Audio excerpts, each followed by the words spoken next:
Right, muri Zimbabwe garimboisa order panyika. Kune nyaya iri kunetsa ngari kuswera iri kutenderera mastreets pari kunzi Yubetenjo atiza munyika RRB namba yake iyi kune case yavhurwa kuBorodeo polisi because anzi ari kunzi akabata chibharo kune mwana mudiki kudi nyaya dzazingotenderera ende inini ndakafonderwa nevanhu more than 7 if I'm not mistaken vachingotoita the same thing kuti saka nyaya mhanya nayo nyaya yatoitika zveso nyaya iyi inini pendaitoudzoka yanga isati yatombobuda out there tanga kutendererwa kucirculate kanda icho ndakutaura nyaya ndo itoripo mhanya umwe akatoti tichamari chichi kunetsa kuona kuinzwa nyaya yekuti vanzi nigrinada yada Yubetenjo atiza munyika mhanya kuMalawi saka zvironda mariko kuti ubudise nyaya yacho right ita fast kachinchi ini vandazoti inini unoziva kuti nyaya idzi handisati ndakambosangana nesituation yakadaro I understand kuti kuno munhu kuti they appreciate some of the people unoona kuti mudedzi akauya even said that wamita interview or something kana kuti mwana wangu kufonera from nowhere ndikufarira mubasa rori kuita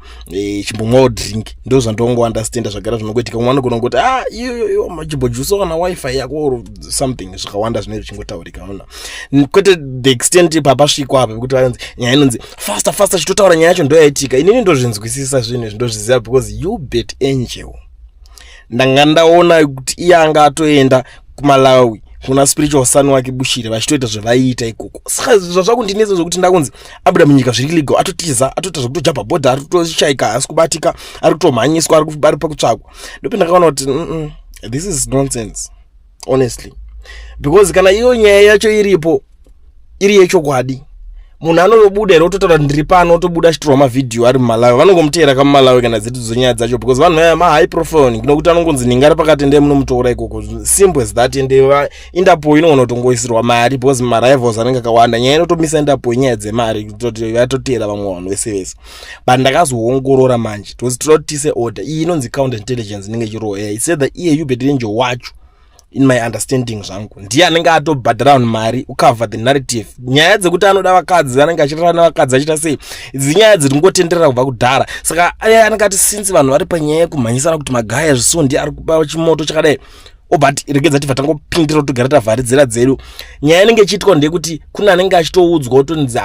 ingaone musi waya ndakambodepoterwawo ndikasasungwa zvakunzi asungike uyo hamuzivi here ndo nyaya dzinenge dziripo dzauda kuitika saka isusu izvo tangwara tadoisa order pazvinhu order munyika hatichangotaure nyaya dzese manheru acho akazobuda vakutaura kuti ari kunyepa ari kutora muZimbabwe ari kuzodai so because mune muchida kungogara muri vanhu vematrending vemabreaking news Yubetenjo nyaya yezvima-laws of power zvavo zvavanenge vachinotaura ende anotogara vachistada kuti how to become popular every day ndizvo anenge achishuvira kuda kuita isusu taakuzviziva kuti vakomana vaya they are desperate for fame, they are desperate for power, they are feeling jealousy of magaya kutotrenda kwaro teteko vanoda kungogara vari pamaheadlines kuti vazokwanisa kukudza machechi avo. If you remember kumakore kumashure uku ndo vakatotanga kutofambisa shoko rekutoti nyorai kuti ningirikini fake prophet ningizi fake ningiri boss ndo zvinoda nevanhu vanoda kunzwa ningari kutrenda azodai so atisisiri vanhu vechibalance. Saka nyaya dzacho Yubetenjo ndikuti ngadziperere pano atidi kana kudzinzwa hatisi mabalance ini ndangoti gandiendise order because nyaya dzacho vanhu vamunotozofunga kuti pamwe koyo waizitongo usina kuzoitaura nyaya yacho ndanga nchizviziva chokwadi ndenchiziva ndinacho ndakadzikama ndakanyarara handingotaure zvese zvese hakuna zvakadaro nyaya yekutota kuti kufonerwa kunzi wainzwa nyaya ningi iwo ndindotokupai nyaya yakandotokuudzai kuti motanga kuti makutomhanya da kuti uya muchindudza muri line up muri hobo kuti rovaka nyaya yacho. Recently kune imwe nyaya iri kunetsa more than 10 channels dzakadonedzwa kuZimbabwe dzese dzinotaura news dzepanyika dzepaYouTube panapa reasons dzakadonedzerwa I know the reasons dzinotonetsa saka unoziva kuti auzive kuti ndiani ari kuda kuuya kuti kunge achikupinda neipi kana kuti neipi saka ndo nyaya ndiri kungotaura nyaya Yubetenjo nonsense. That's it. I don't want to waste much of your time muri Zimbabwe but thank you so much ndanga ndakusuwai ende ticharamba tichionesana zvinhu zvinenge zviripo ndisandarowa pasi rega tishandise mukana nditi wokutenda vanhu veeducation research nebasa ravari kubata aiwa feedback tiri kuiona education research iri kuita zvinhu zviripo honestly speaking because ndakaona kuti education research ike the way yavari kuregister on macompany guys let's be very honest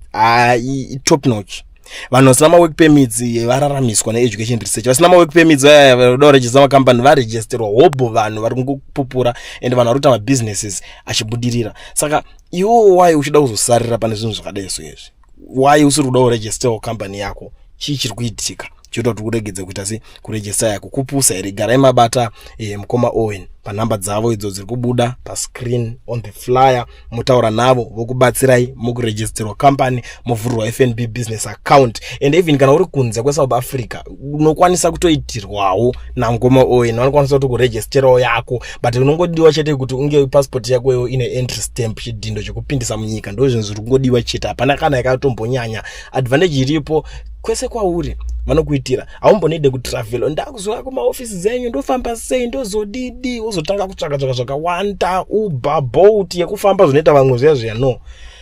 they are professional, reliable and affordable. Saka ndiri kuti chingoenda mungu unogara mavabata vokuitira izvinhu izvi. Ndatopedza nemuso.